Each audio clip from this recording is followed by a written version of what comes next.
This is the Morning Drive Podcast from Double T 97.3, getting you ready for today's sports day. 3 of the first 4 games have been at home, so at some point in time you're going to have to venture outside the 806, so that'll start this week. While having a little fun along the way. Always good if you can blame it on somebody else, right? Yeah, sure. Especially some media guy. Sure. Right, some media guy. Catch the show live weekday mornings from 6 to 9 on Lubbock Sports Station, Double T 97.3. Now, this does not probably speak well for me, but when I listened to Jerry Jones and one of Jeff's Sports Center this morning talking about T.Y. Hilton, whom they just signed, and he says he's one of the smartest wide receivers that I can remember. He's ready to go. I'm wondering, what are the other wide receivers for the Cowboys thinking? Are they thinking, does he think I'm dumb, or is that just am I overthinking this? Yeah, I think you're probably overthinking it. Okay. Yeah, I think that's just a compliment to him and feeling like he'll be able to pick up their offense quickly and be able to be a factor. You're probably right. Quickly. I don't think it's meant as a shot at his other dumb receivers. Okay, well, I mean, I trust your judgment because you're usually pretty good about being able to kind of read between the lines on something like that. So yeah, sometimes it kind of does work that way where you don't mean to necessarily, but you overcompliment. You might overcome. Like I might say to you, Jeff, or Chuck, you're my favorite employee to ever work with. You're my favorite ever co-host or whatever, and it's meant just as a compliment to you.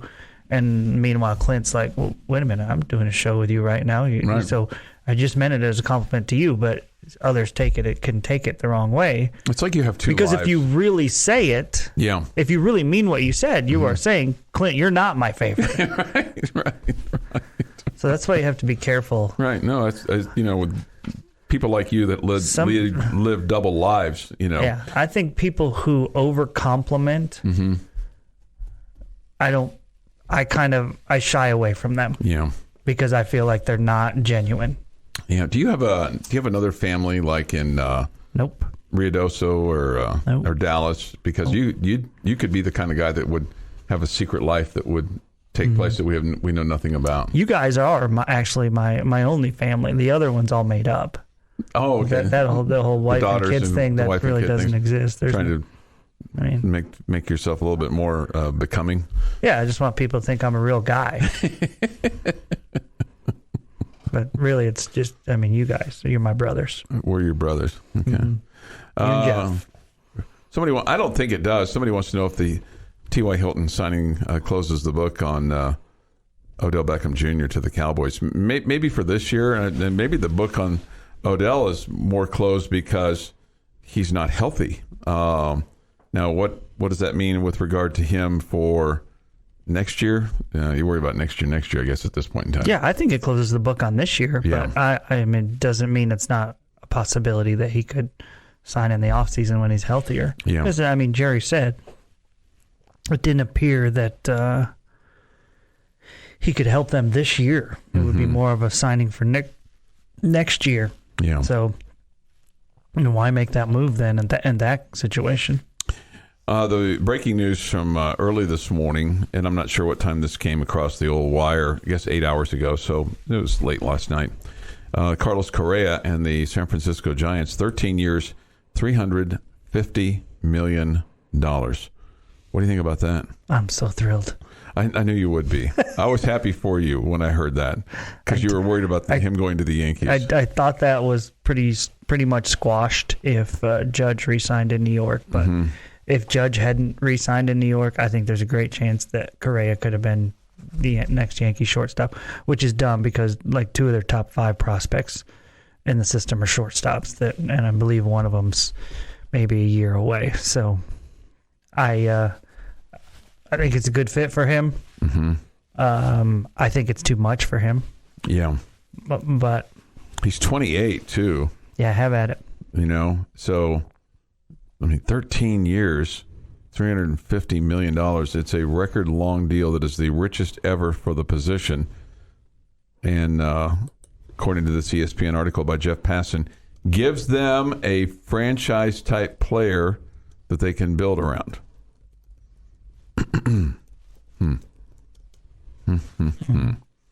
So yeah, $350 million for 13 years. It just seems like an eternity. You know what I'm saying? It's for 13 years. Mm-hmm. It seems seems like an absolute eternity. 6:36 this morning on the morning drive. Spitball a little bit. Question here: college basketball. Does Chris Beard get fired by the end of the week? Today's Wednesday. I have to think that his representatives and lawyers for the University of Texas are working on some kind of a separation agreement. Have to think that, right? I would assume so. Yeah.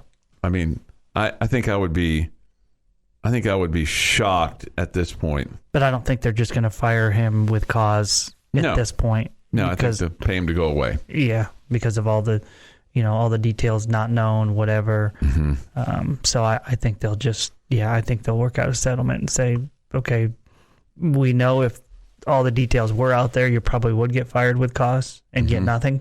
Yeah. And so here, take this and go away. For Chris Beard, you got to worry at that point. Okay, when's my next paycheck coming? Right? Because he's not going to get another college basketball gig here anytime soon. No. Right? So don't think he'll be, coaching at the local clinic, or anything like that. So that might be something that he feels like he needs to do, take that money. I do think he'll coach again. I think he'll have to, I don't know how far he'll have to go down to coach again, whether it's JUCO or Division I, Sam Houston State or something like that. Mm-hmm. But I do think he'll coach again. Somebody with his relationships will give him an opportunity, but I think he's going to have to probably get some help, or say that he's going to get some help, or have some time. My guess is, and I don't know what the number would be, is maybe if Texas says to him, okay, we're going to pay you for the rest of this year, but the remaining 5 years that we owe you, $25 million, that's off the table, and allow him to resign, quote resign, step away, and then move on. But I don't see him coaching another game for the University of Texas. I think at this point in time they'd be crazy to put him back on the floor in any capacity. Yeah, I don't think he coaches another game for Texas. Yeah.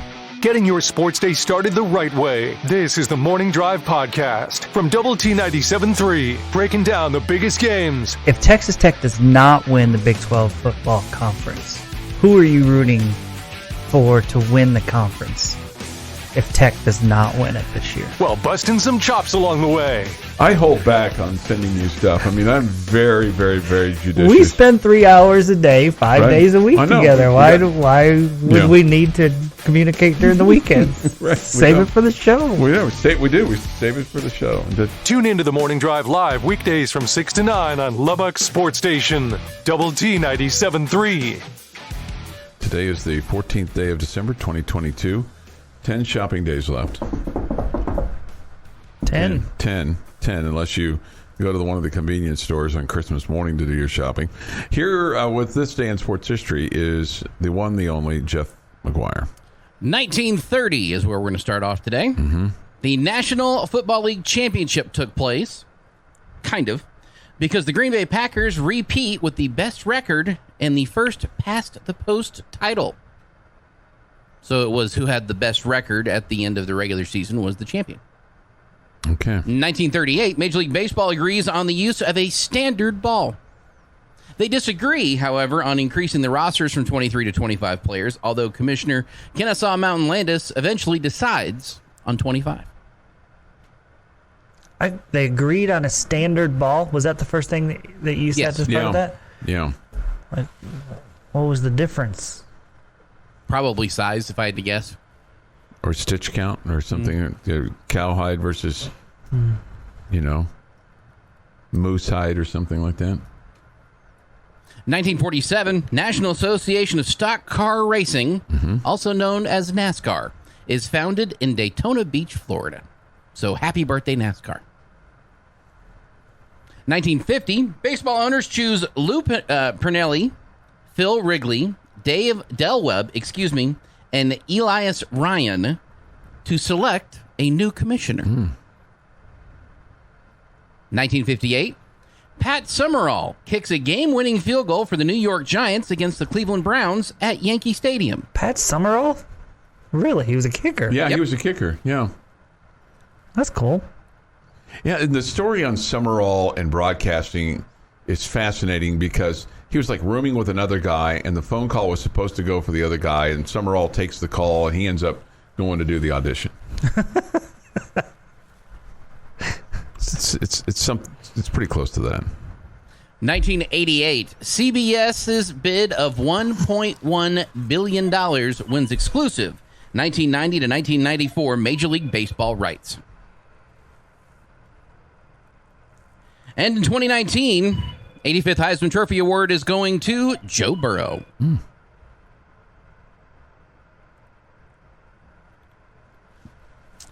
It is National Biscuits and Gravy Day. Okay. I like biscuits. I like gravy. I don't like biscuits and gravy. I've never had biscuits and gravy. It doesn't look appealing to me. Yeah, I'm with you on that. It's solid. Happy birthday, DK Metcalf. Tori Kelly is DK Metcalf is 25, I should say. Pop singer Tori Kelly is 30, and Craig Biggio is 57. And on this day in 1799, George Washington, the American revolutionary leader and first president of the United States, dies at his estate in Mount Vernon, Virginia. He was 67 years old. A young man. And that is this day in sports history. Wow, that's a quick one. 6:50 this morning here on the Morning Drive. Nice to have you with us with Jamie Lent and Jeff McGuire. I'm Chuck Hines. Take your thoughts and comments this morning on the Yates Flooring Center chat line. Go to WT973.com for that, or the mobile app. Benchmark hotline is open as well at 806-771-0973. This question, it's a random baseball question. We were just talking about Carlos Correa, though. This person says, Jamie, so I've heard some of the national pundits discussing the Jacob deGrom signing, and they described the Rangers as the most irrelevant team in baseball. Is that hyperbole? Hyperbole? Hyperbole. Yeah, you're right. Hyperbole. You know, sometimes when you read it and look at it, you go, what is it? It's definitely a word that looks funky. Hyperbole. Thank you. Okay, is that hyperbole or is that accurate? Well, since I read the text the first time, I've been trying to kind of think it over and, ask myself which team is less relevant than the Rangers. Okay. I don't have a lot jumping to my mind. There's some bad teams in baseball last year. Like the first one, hopped into my mind is Baltimore, but then Baltimore made a big jump this year. I don't know. I think there's probably a bunch of teams in the mix there that haven't made the playoffs for 5 years or something, and the Rangers would be in that mix. So, it hurts to say it a little bit, but I guess it's fair. But I don't think it's going to stay that way. With the additions that you have had offensively and now what you've done in the pitching staff, I think you're going to be a bigger factor.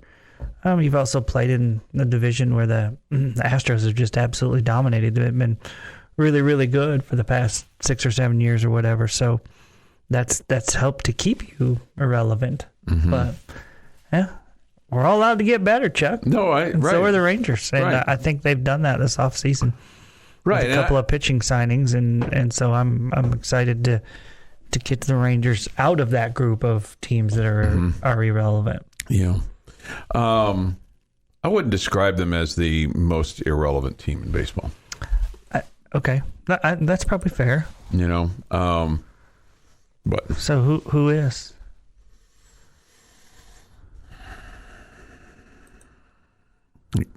Arizona Diamondbacks or somebody like that.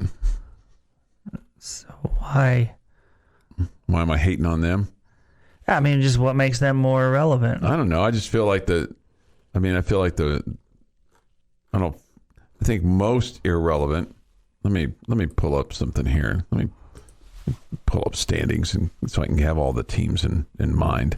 And by the way, that was my senior superlative, by the way, in the yearbook. Was what? I was most irrelevant. Were you really? I'm just kidding. Okay. Well, I mean, again. Why would somebody put that in the yearbook? How about the Colorado Rockies? They went 68 and 94. I'm a gullible guy. like you tell us me stuff, I believe it. I mean, our New Yorkers are. I mean, you've heard the stories about how just angry, miserable people New Yorkers are. If they put that in the yearbook, yeah, we had biggest dork, ugliest, least likely to succeed. You think you're most unathletic? Do you think of how many were in your senior class? 9? 36. 36. Mm-hmm. Do you think you're of the 36? Do you think you're in the top 5 in terms of being the most successful? I have no clue. I do not know what one of the other 35. I know one of them's dead. Okay. But I don't know one of the 34. Yeah, I'm better than him. I don't know one of the 34 what they do. What they do. And you've not been back one for a single reunion one or anything. Nope. Somebody says you live in Texas and you don't like biscuits and gravy. Yes, convict me. And Jamie. Again, no, just convict him. Yeah. Your morning dose of coffee and sports.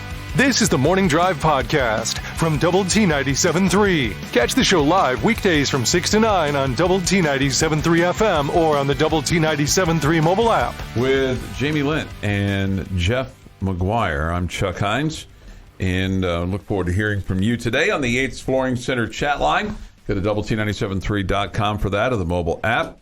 Benchmark hotline is open too at 806-771-0973.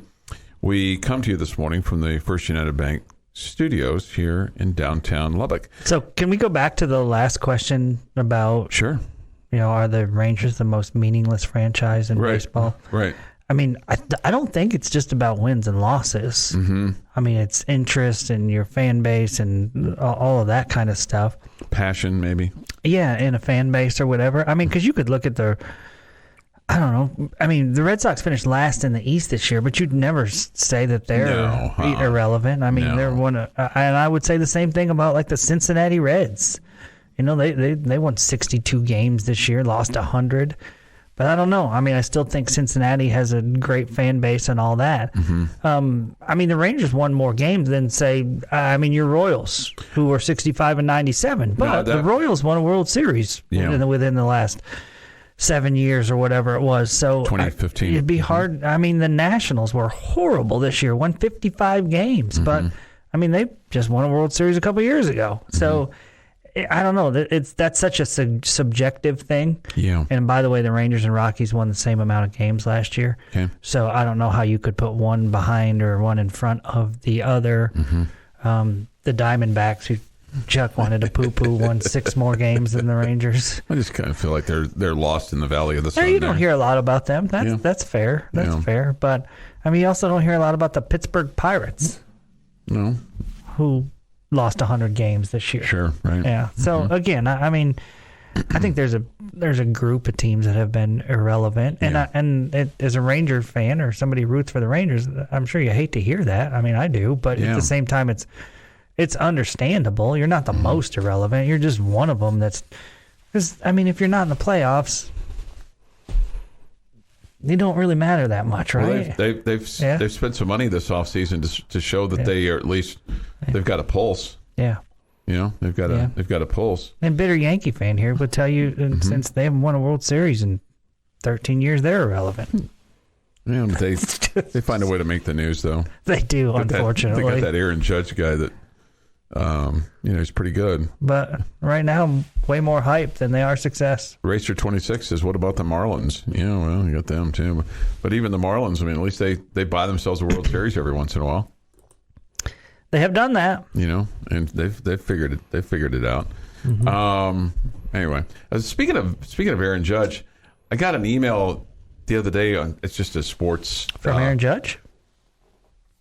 No, I did not get an email. That would have been cool if you did. I would have told you about it. You would not have had to ask me about it. Okay, I would have told you about it.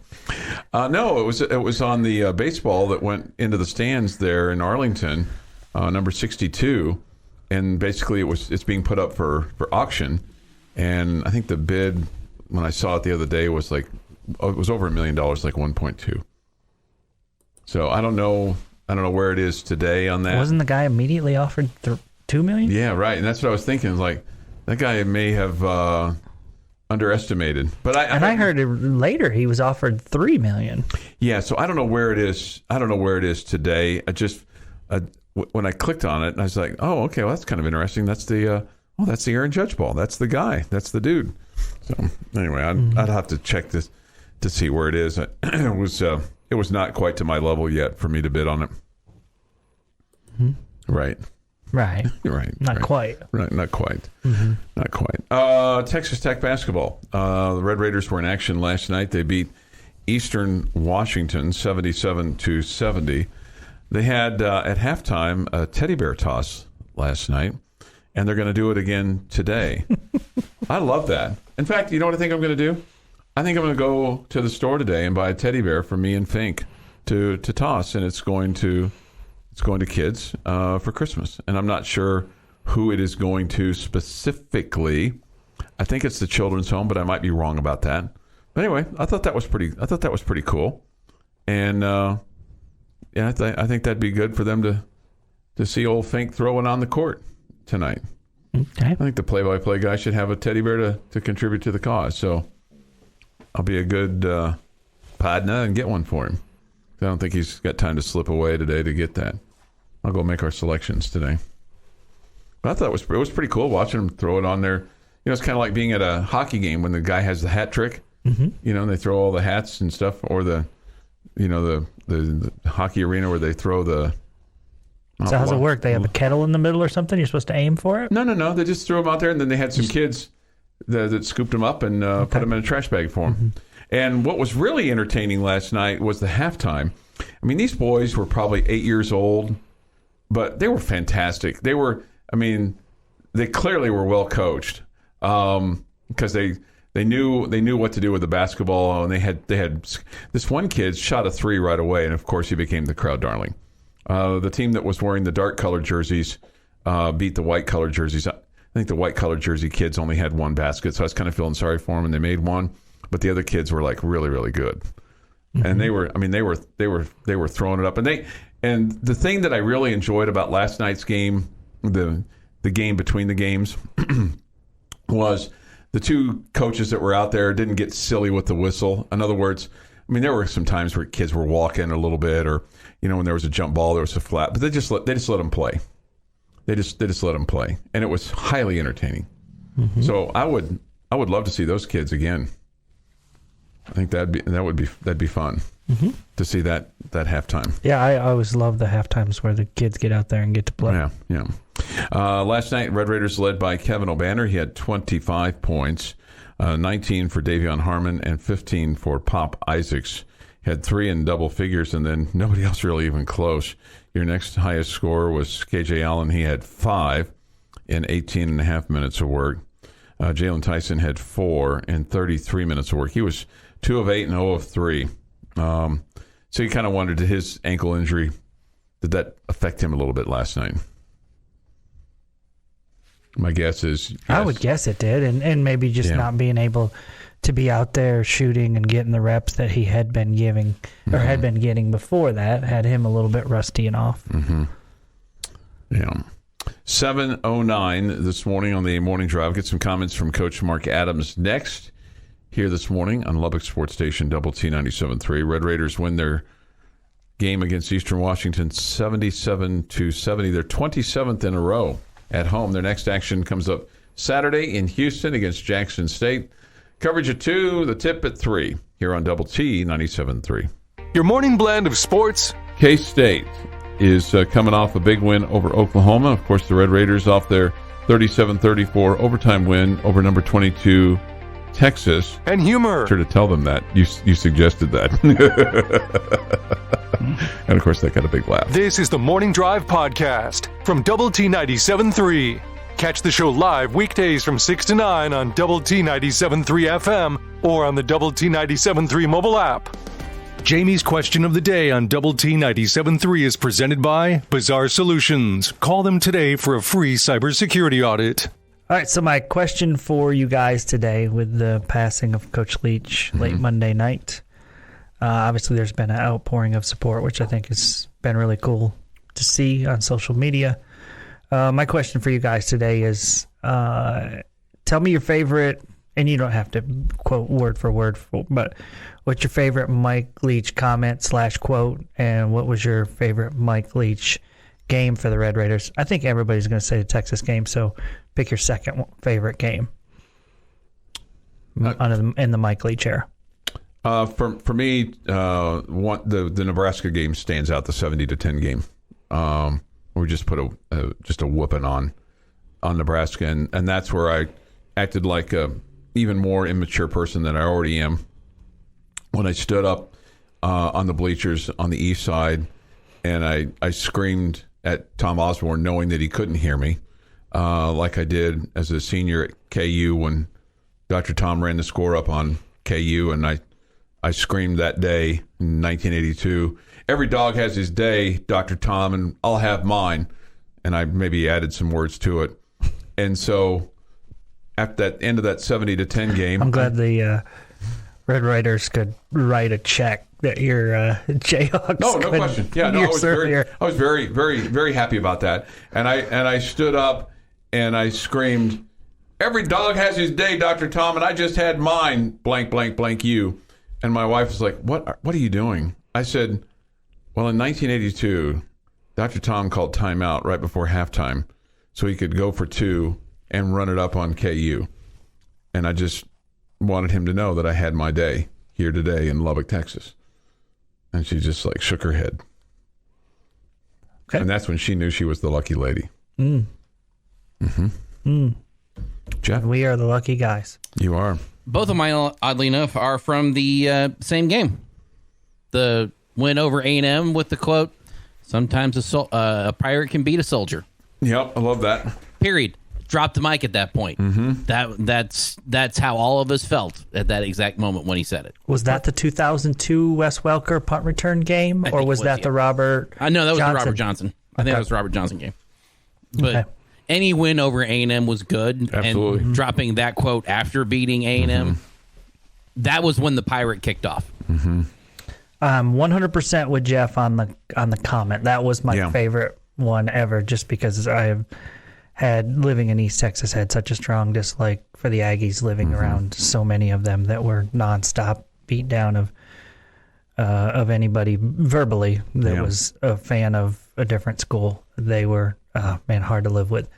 And my favorite Coach Leach win was the 2002 one in College Station, and that was the Wes Welker punt return game, and you were down big in that game and came back, and getting to go to overtime. A&M gets the ball first, they score the touchdown and miss the extra point, and their fans that place just got up and was empty because they knew they had no chance to stop our offense. And sure enough, they didn't, and we won. And it was awesome. That game wasn't on television. Crazy, huh? To think about that. Yeah, 48-47, October 5th, 2002. That was by far my favorite in the Leach era. That's more favorite to me than the Crabtree catch. Okay. Somebody mentioned the Phil Bennett game. I was at that game too, the SMU game, where it looked like that Phil Bennett it didn't look like he wanted to fight Mike Leach. And you do you, but why would that be your favorite? This person said that. Well, I thought that was entertaining. I mean, that ending was entertaining. I mean, it's not like a huge rival for us. No. Plus, I felt like we looked bad. I agree with you. I didn't like it. I didn't like how that looked either. Yeah. I also felt the same way about the Nebraska game. I could tell you I would have preferred that we called the dogs off a little bit more there too. Okay. Well, I had a personal vendetta there. Somebody else. Okay. I can tell you my least favorite was October 14th, 2006 at Colorado. Lost 30-6 to the Buffs. We aren't discussing leasts. We're talking favorites. I know. Favorites are more fun. Favorites are happy. We should be happy going into the Christmas party. My least by far would be, probably the Fat Little Girlfriends game. Okay. Okay, you were a way better team than A&M at that point, and you were up 14-0 in that game, and just played horrible and lost that game by losing to the Aggies would, or the Longhorns, even a TCU one. Yeah. The year TCU beat the Red Raiders 9-3. That was tough to take. Yeah. Just that they shut down our offense so badly. That was before they were in the. No, that wasn't before they were. Yeah, I think it was before TCU was in the Big 12. Okay. Yeah. So those are. I'm with you on the. Sometimes a pirate can beat a soldier. Thank you, G-Moss. Tom Osborne was not the coach that year. He was the athletic director, or maybe he was in the stadium. I don't even know if he was the athletic director. He was in the. He's yelling at somebody. He was in the stadium. I felt it made me feel good. Okay, I felt I had closure. Oh man. Raiders' dad says your whole life is a personal vendetta, Chuck. Wow, that sounds somewhat hateful. Do you think my whole life is a vendetta? I have no idea. Okay, good. Yeah. Okay, good. Okay. All right. 7:39 this morning here on the morning drive.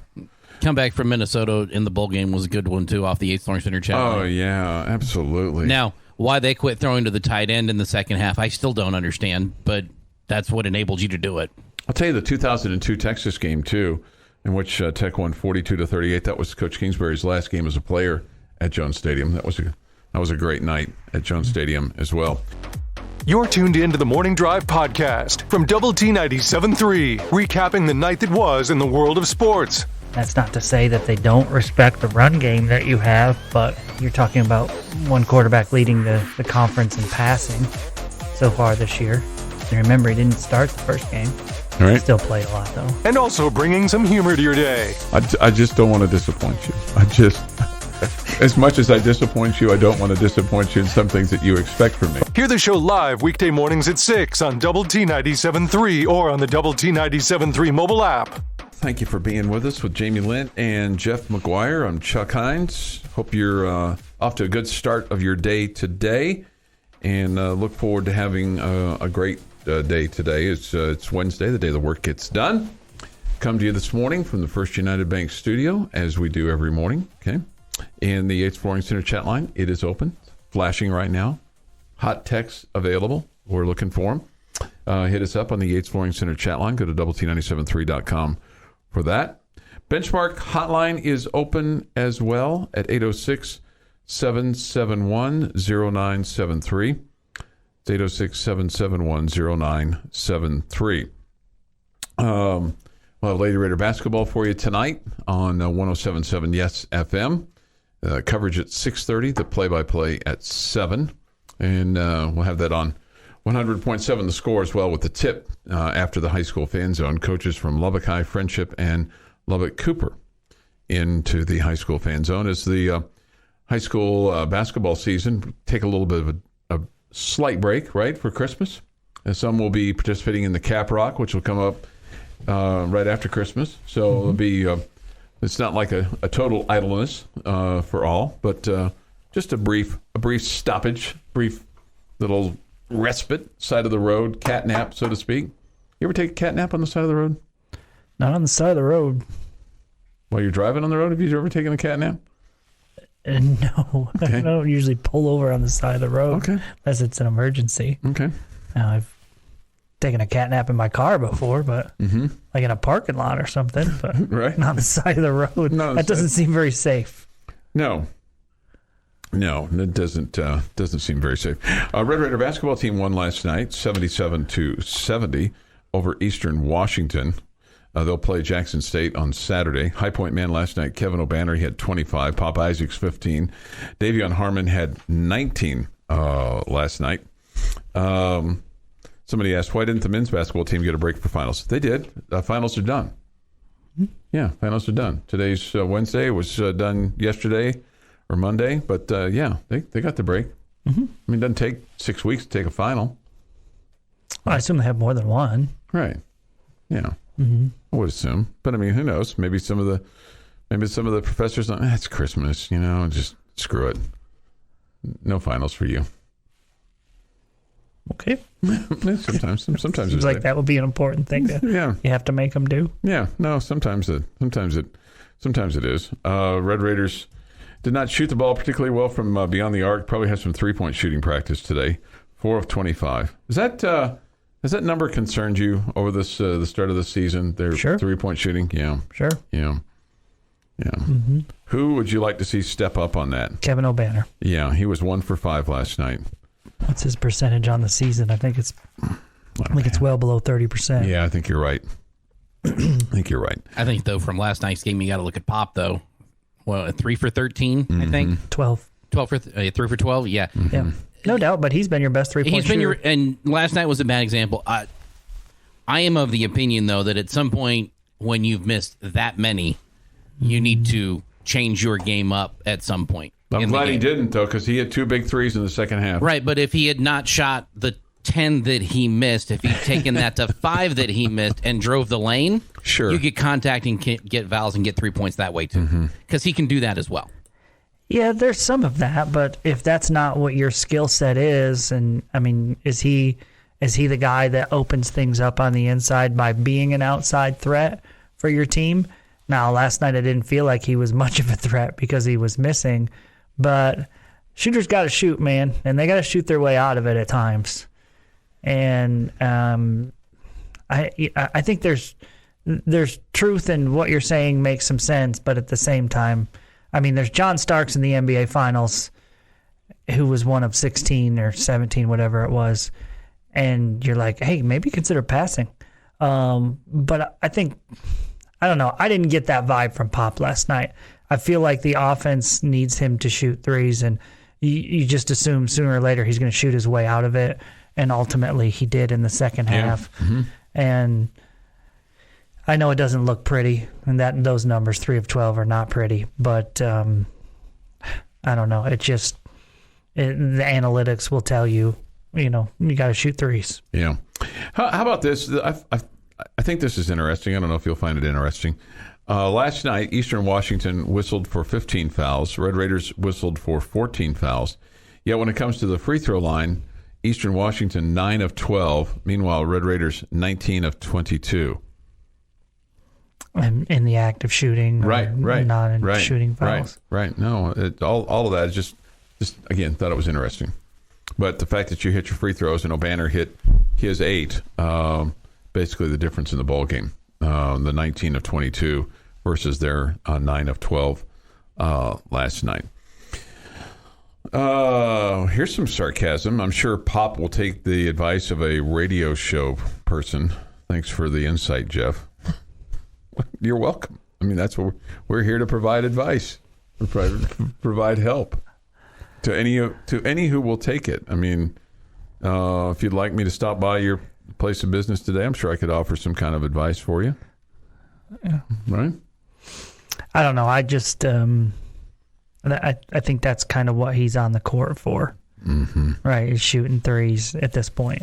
That's not to say that we wouldn't like to see him, be versatile and be able to drive and get buckets that way and get to the free throw line and all that. He does some of that.